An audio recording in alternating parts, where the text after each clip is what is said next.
Tilim. Tilim pour remercier Akadosh Baruch Hu pour tous les miracles et en même temps lui demander qu'il fasse déjà un miracle, le miracle de la Goula.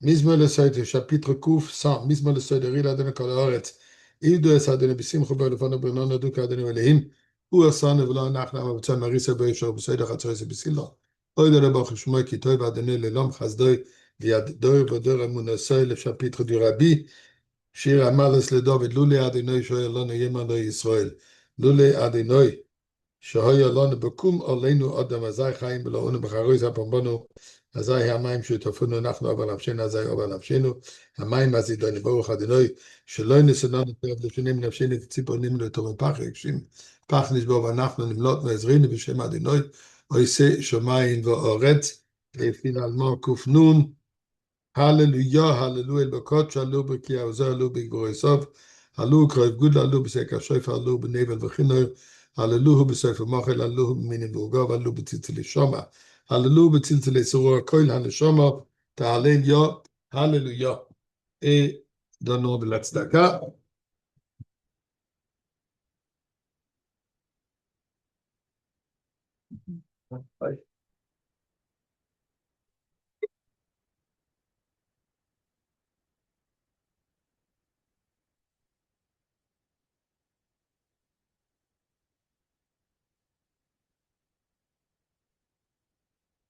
Alors, on se rapproche à grands pas de Pessah. Espérons qu'on va tous faire le Korban Pessah ensemble. Gérard, je te conseille que tu envoies un message à toutes les personnes qui sont sur ce groupe, pour tous des groupes de Torah Zoom, que peut-être il faudrait faire ensemble une chaboura, un groupe pour le Korban Pesach. D'accord? Tu m'entends, Gérard? Je suppose que tu m'entends pas. Euh, Ce serait Oui, probablement... je t'entends. Tu m'entends. Alors, tu peux organiser ça. Il faut quand même, pour le Korban Pesach, il faut le manger en groupe. Alors, il faut bien faire des groupes. On fait un groupe de tous tes membres de Torah Zoom qu'on va manger ensemble le Korban Pesach. Bonne idée. OK? Écoute, il faut, Moi, je faut vais être mettre la concret. table. Moi, je vais dresser la table. Et puis après, Quoi? moi, je vais dresser la table. Et OK, toi, non, toi, mais tu amèneras le corban.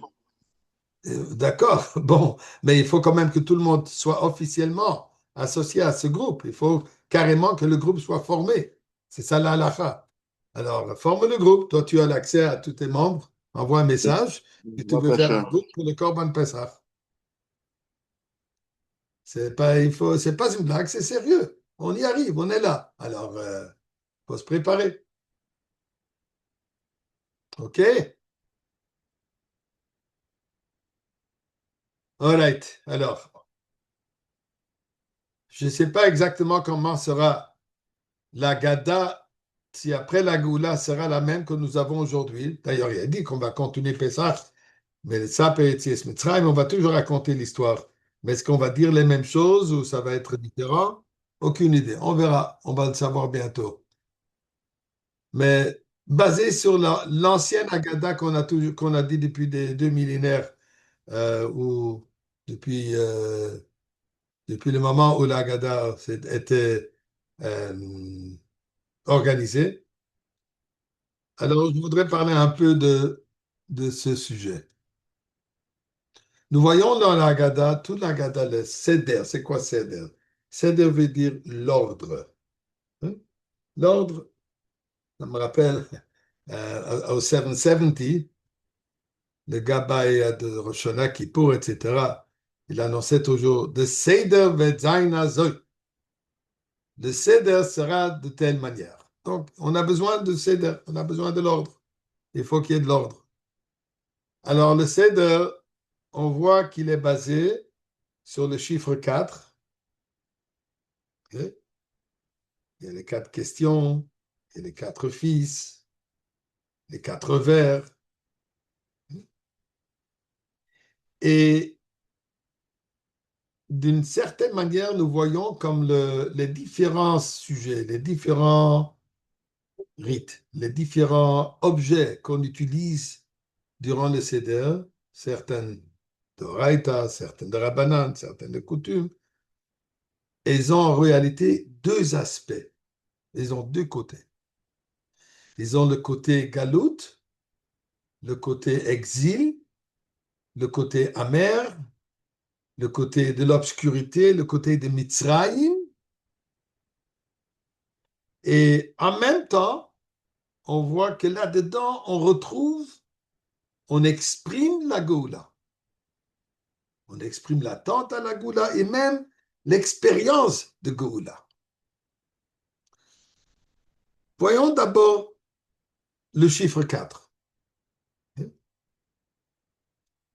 Alors, nous savons qu'on boit les 4 verres de vin, puisqu'il y a les 4 expressions dans la Torah par rapport à la Goula. Hotzeti, Dieu dit, je vous ai sorti. Vitzalti, je vous ai sauvé. Vegaalti, je vous ai délivré. Velakarti, et je vous ai pris. Donc, il y a quatre expressions de Goula. Par rapport à ces 4 expressions de Goula, nous buvons les 4 verres de vin. Ces 4 verres de vin sont reliés aux 4 expressions de Goula. Mais à savoir aussi, on en parle, il y a plein de mamarim et des sikhot, qu'en réalité, ces 4 verres de vin, ces 4 expressions de Goula sont reliées aux 4 galouyot, aux 4 exils qu'Am Israël a souffert après la sortie de Mitzrayim. Mitzrayim, c'est l'exil général. Kol ha'galuyot nikrim al shem Mitzrayim, comme est marqué, tous les exils sont nommés, sont reliés à Mitzrayim. D'ailleurs, le mot Mitzrayim qui veut dire Metzarim, clôture, enfermée. Donc, Mitzrayim, c'est l'idée générale de l'exil. Et ensuite, il y a les 4 exils. Quels sont les 4 exils? Alors, nous avons le Galus Bovel, Galus Modai, Galus Yavon et Galus Edom. Galus Bovel, et il est rapporté dans la Chassidut, dans des Mamarim, que ces 4 galiotes sont reliés aux 4 psukim de Voitseisi, Vitzalti, Volokarti, Vogalti, Volokarti. Bovel, premier exil après la destruction du premier Beth Amikdash. Le mot Bovel représente confusion. C'est ce que Bovel, Bilboul, c'est ça ce que Bovel représente, une confusion qui sommes-nous? Qu'est-ce qui se passe? Manque de clarté. Vient le mot Vohotseisi, Dieu dit, je vous ai sorti. Je vous ai sorti de cette confusion. Dans notre vie, ce qui est un problématique, qui nous rend la vie galouti, exil, c'est de vivre dans une confusion. Quand on est dans un doute, on a une confusion de situation, on manque de clarté. Donc, ici. Dieu, il nous sort de cet état de confusion. Modai qui représente Perse, l'histoire de Esther, de Purim. Le galout à cette époque était un galout, un danger physique. Haman Arasha, Chameni Arashaim. L'histoire se répète, on le voit aujourd'hui. Un danger physique, un danger d'anéantissement physique d'Am Israël. Ça, c'était le galout de Bovel, de Modai. Ça, c'était le danger. Donc, qu'est-ce que Dieu dit? Je t'ai sauvé. Je t'ai sauvé de ce danger imminent. Donc, Vahatzalti. Dieu nous a sauvés de ce danger physique, de danger d'extermination. Yavon, Grèce, ça c'était un galout spirituel. Cette assimilation dans la philosophie grecque, qui était un grand danger à cette époque. Donc c'est un danger, c'est un conflit, si on veut, un galout interne. C'est quoi mon identité? Un conflit interne entre la Kedusha, Kadosh Baruch Hu, l'infinité, contre la philosophie grecque. Philosophie grecque qui était tout pour la beauté physique, le sport olympique, etc., etc. Et ça, c'est un conflit interne qui est très dur. D'ailleurs, pas plus tard que hier soir, j'ai eu l'occasion de faire une mitzvah de Pidyon Shvuyim, de libérer quelqu'un de la prison. Je ne le connaissais pas, je ne le connais toujours pas, je n'ai pas encore eu l'occasion vraiment de le connaître encore. On a discuté un peu. Et voilà son histoire. Père est juif, une mère, on me dit qu'elle est convertie à l'Acha, une bonne conversion, une conversion sérieuse, mais elle est coréenne. Je ne sais pas, nord ou sud, je ne sais pas, mais elle est d'origine coréenne. Et d'ailleurs, ce jeune homme, son visage, c'est un visage vraiment coréen, si on peut. Et en parlant, il me dit, je sais que je suis juif, mon père est juif, ma mère, elle est convertie, donc je suis né après la conversion, le mariage donc était après la conversion, donc je suis juif, mais moi-même, je me suis converti à l'islam. Et présentement, je ne suis pas 100% sûr qu'est-ce que je suis.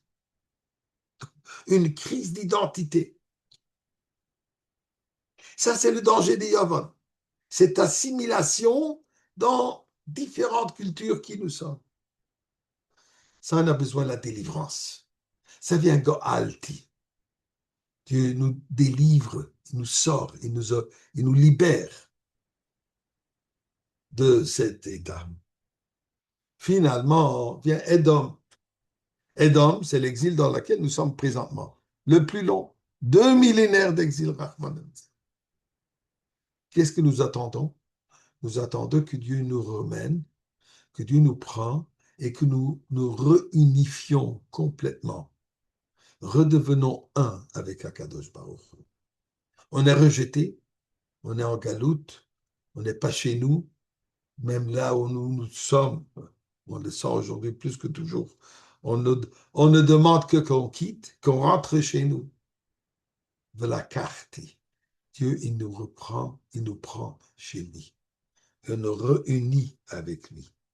Cette unification absolue qui a commencé, bien sûr, par Matan Torah, l'unification absolue que nous avons eue de Akadosh Baruch Hu grâce à Matan Torah, et c'est ce moment où nous attendons de cette perfection, cette shlemut, Goula, shlema, avec avoir le dévoilement de la Torah Hadasha Mikututse.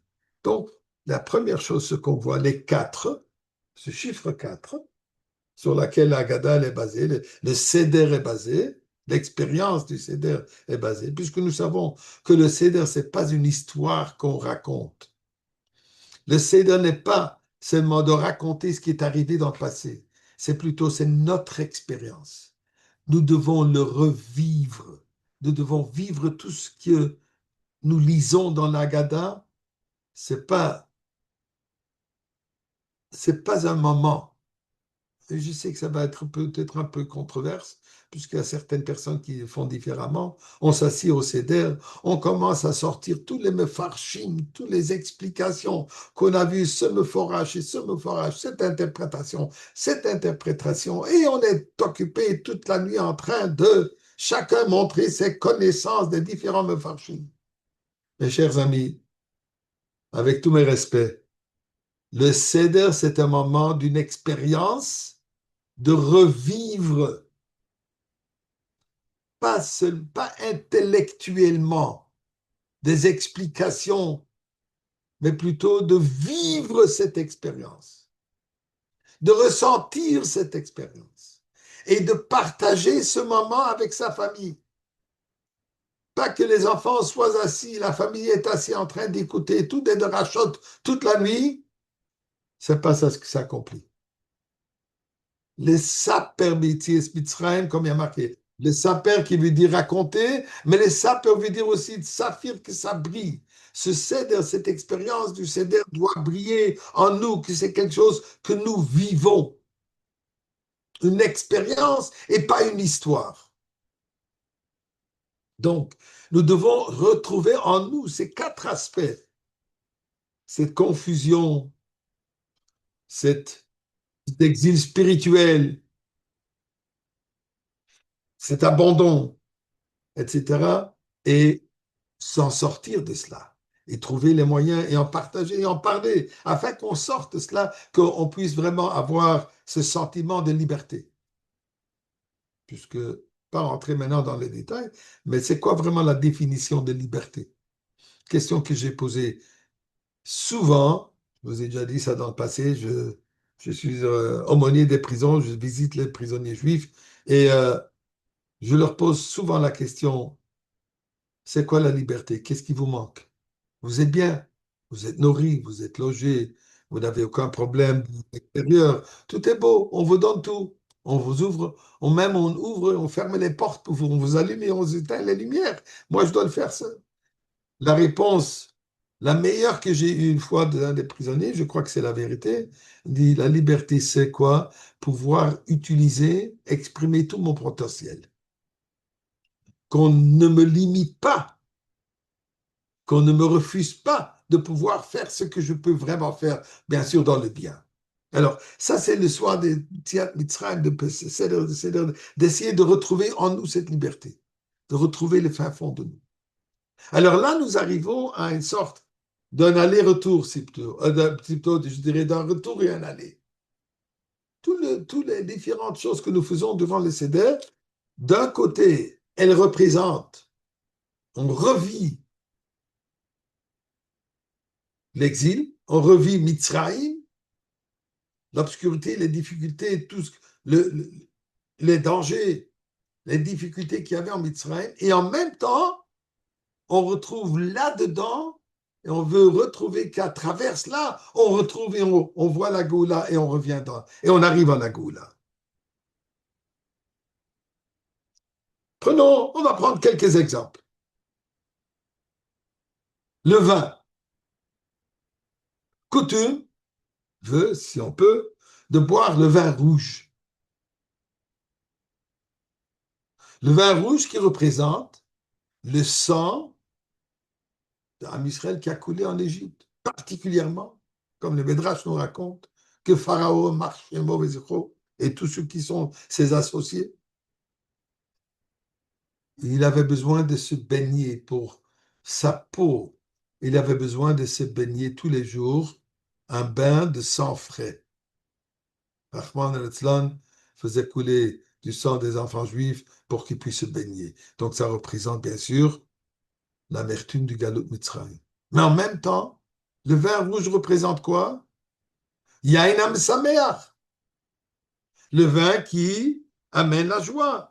Bien sûr, ça nous rappelle aussi le Yain Amishumar, le vin que Dieu a préparé, que nous allons boire très prochainement avec la Goula. Ensemble avec le poisson, le Léviathan et les Chorabot, on va manger, on va boire le Yain Amishumar. Donc ce vin représente d'un côté Mitzraïm, le sang coulé du peuple juif, et en même temps, le même vin représente quoi? Représente la Goula. Dans Mitzrayim, il faut retrouver la Goula. Transformer qu'elle devienne Goula. Karpas, différentes coutumes, chacun avec sa coutume. Coutume Chabad, c'est de prendre l'oignon ou la pomme de terre. En principe, qu'est-ce que Karpas représente? Perach Samr. Ça représente Perach. Le travail forcé, le travail dur que nous avons eu en Égypte. Samr, les 600 000.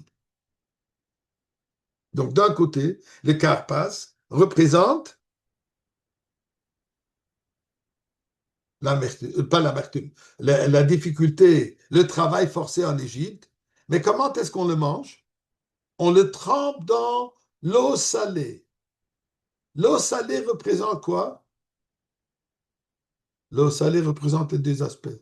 Les larmes qui ont coulé en Mitzrayim, mais ça représente aussi les Yamsouf qu'on est passé, l'eau salée de la mer.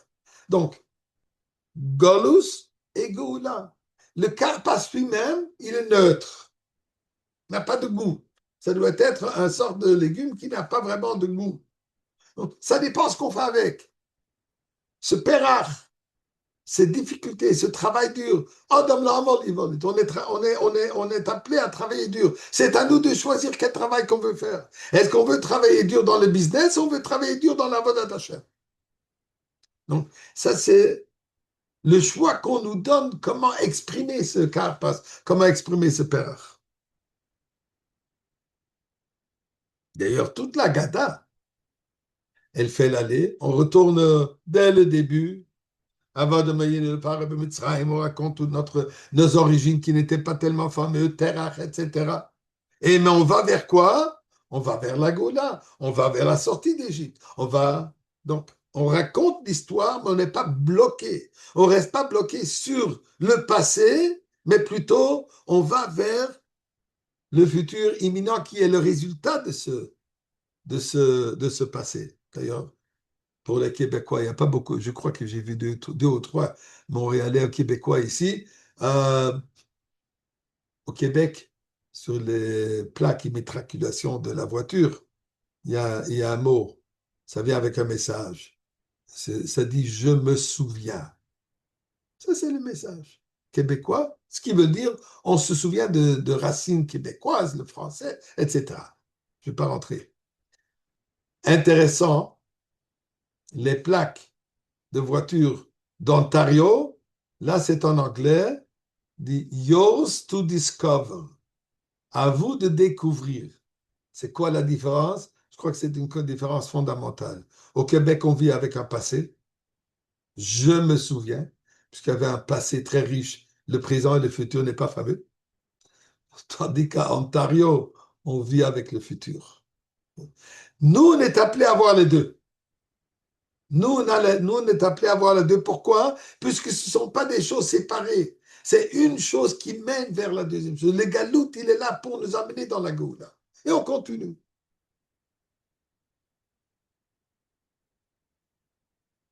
Le maror, on mange le maror, que ce soit comment on dit, le horseradish, j'oublie comment ça s'appelle en français, ou la laitue, qui représente la meriroute, l'amertume, ouais, à cause de la souffrance qu'on a eue en Mitzrayim. Et ça, c'est très clair, qu'est-ce que ça représente. Mais comment est-ce qu'on le mange? On le mange trempé dans le charoset. Charoset qui est la douceur. Tafka, il faut que ça soit doux, avec un peu de vin aussi. Bon, il faut s'assurer que de ne pas avoir, qu'on ne perd pas le goût le goût amer de la laitue du maror, mais quand même, on représente, on fait ce symbole que ce que nous voulons, ce que nous voulons, ce que nous prions, ce que nous attendons, c'est quoi? Que cette amertume se transforme déjà en joie, en goula. D'accord. Galout, goula. On continue, on voit la même chose.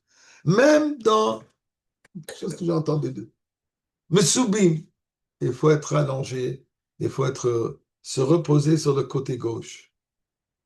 Gauche, nous savons, représente Gvura. Gauche représente Galout. Yemin, le Karevet. Le droit représente Chesed. Le droit représente Ava. Le gauche représente Ira. Le gauche représente repousser. Mais qu'est-ce qu'on fait? On se penche sur le côté gauche. Le gauche, d'ailleurs, qui représente le Goula, la galoute, mais c'est la galoute qui soutient la Goula. À travers la galoute, on vient à la Goula. Comme le Rebbe dit toujours, c'est ce que nous devons faire. Il faut introduire la Aleph dans Gola, ça devient Goula. Donc, il ne fait pas de détruire le galoute, mais c'est de la transformer. Donc, on se repose sur le côté gauche en reconnaissant que ce côté gauche nous soutient et peut être transformé en côté droit aussi. La matzah. Matzah s'appelle lechem oini, le pain du pauvre. C'est pas seulement puisqu'elle coûte une fortune, mais ça c'est encore une autre explication. La même, c'est le pain du pauvre, mais ça coûte une fortune, donc on est riche. Le même pain, ça coûte une richesse. Bon, mais pour plus sérieux, lechem oini, ça rappelle le pain plate, sans goût presque. C'est pas aussi beau, c'est pas aussi agréable. Ça n'a pas le même goût qu'une belle challah de Shabbat ou un bon pain ou un bon, comment on appelle ça, les ficelles ou les baguettes. Non, les baguettes, elles ont un meilleur goût que la matzah. Ok. Donc, c'est matzah oni, mais quand est-ce qu'on a mangé? Ça nous rappelle à quel moment? Ça nous rappelle la sortie de Mitzrayim. Donc, Mitzrayim, lechem oni, pain du pauvre, mais en sortant d'Égypte. C'est ça la raison pourquoi on la mange. Pourquoi? Puisque on la mange, pourquoi? Puisque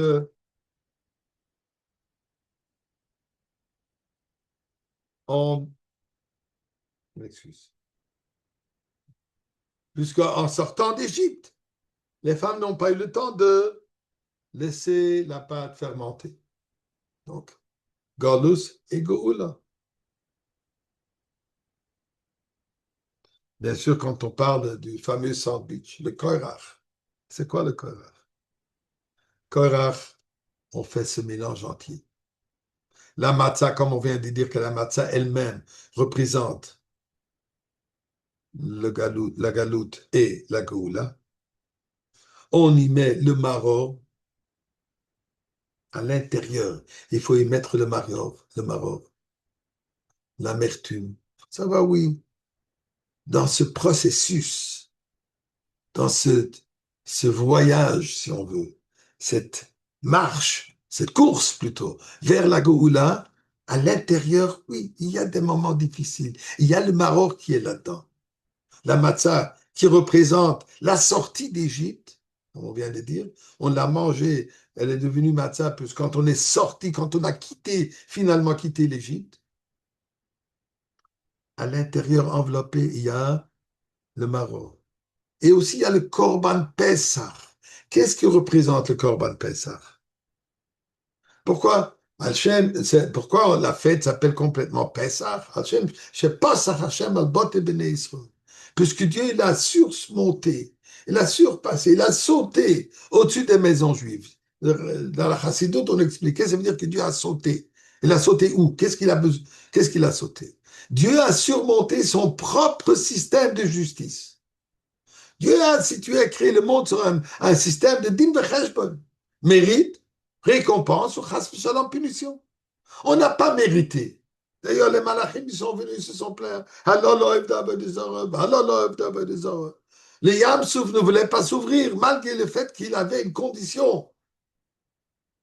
Avant qu'il ait été créé, que quand il verra le peuple juif a besoin de sortir, qu'il va s'ouvrir, il ne voulait pas s'ouvrir. Quand Dieu lui a dit, mais tu étais censé de s'ouvrir, il dit, c'est pas les mêmes, je ne les reconnais pas. Ceux que tu m'avais montrés, c'était des gens qui avaient l'image d'Avraham, Yitzhak et Yaakov.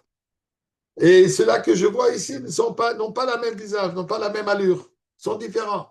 Alors il fallait que Dieu lui montre, oui, ce sont eux. Le Pessah, donc Dieu a dû surmonter son propre système de Din V'Cheshbon, et malgré le fait qu'on n'a pas vraiment mérité, puisque extérieurement, on n'avait pas l'air de très différent de l'Égyptien, à part le vêtement, mais quand même, l'allure, le comportement était plutôt un comportement égyptien. Dieu dit, moi je connais le fin fond. Et c'est pour ça, là, des malheurs, là, des cholières, Dieu lui-même, je suis moi-même venu les sortir. Pourquoi? Puisque moi je reconnais leur fin fond. Moi je suis allé chercher le fin fond du juif, il est dans l'âme, il est complètement parfait. Tandis que là, je n'aurais pas pu voir ça. Un chalier n'aurait pas pu voir ça. Alors, donc, Pessah représente l'aspect où nous ne sommes pas vraiment méritants. On n'est pas bon. Mais en même temps, c'est ça la raison pourquoi on a quand même mérité de sortir. Ce Messirut Nefesh qu'on a eu pour sacrifier le Korban Pessah, puisqu'il fallait les garder chez lui pendant 4 jours. Et ça, c'était l'idole d'Égyptien. Et quand l'Égyptien est venu demander qu'est-ce que vous allez faire avec notre idole, ah, on va le sacrifier. On va le tuer. Pourquoi? Puisque Dieu a dit de tuer ton Dieu. Ça, c'est un Messirut Nefesh absolu qui vient de où? Pas de l'aspect extérieur du juif, mais de l'aspect la pnimiyut, le fin fond du juif, l'âme juive, de la yechida du juif, que habituellement ça ne se remarque pas, habituellement ça ne se manifeste pas, mais dans ce cas absolu, ça c'est ça ce que ça a remarqué. Donc, et qu'est-ce qu'on met ça? L'amertume, le galus extérieur, relié avec la pnimiyut la plus profonde du juif. Ceci est enveloppé, quand il fallait d'entendre le Beth Amikdash, est enveloppé dans le Coran. On mange avec la matzah. Nous, ce qu'on met maintenant, c'est juste le maror. Mais en réalité, qu'est-ce que donc ça représente? Ça représente les deux côtés. Ça représente le côté où nous sommes. On est loin d'être parfait, mais en même temps, ça représente la Geoula, le Aleph, le Onoich Hashem et le Kech, la Emouna absolue que les Juifs possèdent, sans que ça se manifeste à l'extérieur. C'est voilé, c'est caché, mais elle est là. Donc, quand on regarde un peu tout l'ordre du Seder, hein, tout cela va exactement dans ce sens. Golus Geula, Golus Geula. Ça, nous devons vivre. Quand on vient au Seder, c'est quelque chose qu'il faut en discuter dans les paroles les plus simples avec les enfants à table, avec la famille, sans rentrer dans les plus grands sujets, de tout ce que vous voulez, tous les mamarines. C'est beau, c'est bien, mais chaque chose a son temps. Ce moment, ça c'est le moment de vraiment parler un langage que tout le monde comprend, que tout le monde puisse se positionner, savoir cette expérience dans soi-même. Et quoi de mieux que ce que nous vivons aujourd'hui? Qu'est-ce que nous vivons aujourd'hui? D'un côté, on voit des bombes qui tombent, qui n'arrêtent pas de tomber, de faire des dégâts, de faire des blessés. Mais de l'autre côté, les miracles extraordinaires. Les miracles, ce miracle que nous voyons maintenant, d'après moi, c'est beaucoup plus que les miracles, les 10 macotes qu'il y avait en Égypte. Kriyas Yamsouf, une fois l'eau s'est ouverte. Je crois que chaque immeuble qui tombe, chaque bombe qui tombe sur un immeuble, qui est plein de personnes, et les gens sortent bien, en bonne santé, vivants, et tout ça, ça c'est la sortie de Mitzrayim, c'est la sortie du Yamsouf. Et ça, on voit continuellement que Dieu fasse que ça, qu'on ait déjà eu assez. Donc, encore avant d'arriver au Seder, nous prions à Kadosh Baruch Hu. Il est temps qu'on soit déjà assis. Il y a marqué par rapport à Sukkot, qu'à Sukkot, on va tous être assis dans le Soukha chez le Leviathan. Alors, bon échelon, on n'attend pas jusqu'à Sukkot. On est prêt d'être assis tous ensemble près du Beth Amikdash, de manger, de manger le Korban Pesach et d'avoir le grand Fabrengen du Rebbe Melech HaMashiach encore avant Pesach, afin qu'on puisse vraiment fêter ce Pesach déjà dans la Goula finale, Goula Shlema, et nous allons tous ensemble dans le Aleph de Emouna, dans le Aleph de Noach Hashem Elokecha, dans le Aleph de Avat Israël. Nous allons tous chanter ensemble et vivre ensemble dans la plus grande ardoute, chanter le Shir HaAsiri, le dernier chant, le 10e chant de Yechia de Nenu, Moreinu Verabeinu Melech HaMashiach Leilam Voed, Chag Kasher V'Sameach aujourd'hui, que la Simcha commence déjà aujourd'hui. Rendez-vous, on va tous se rendre chez Gérard, il nous prépare la table pour le Korban Pessah. N'oubliez pas de vous enregistrer chez Gérard. Kol Tuv. Bye.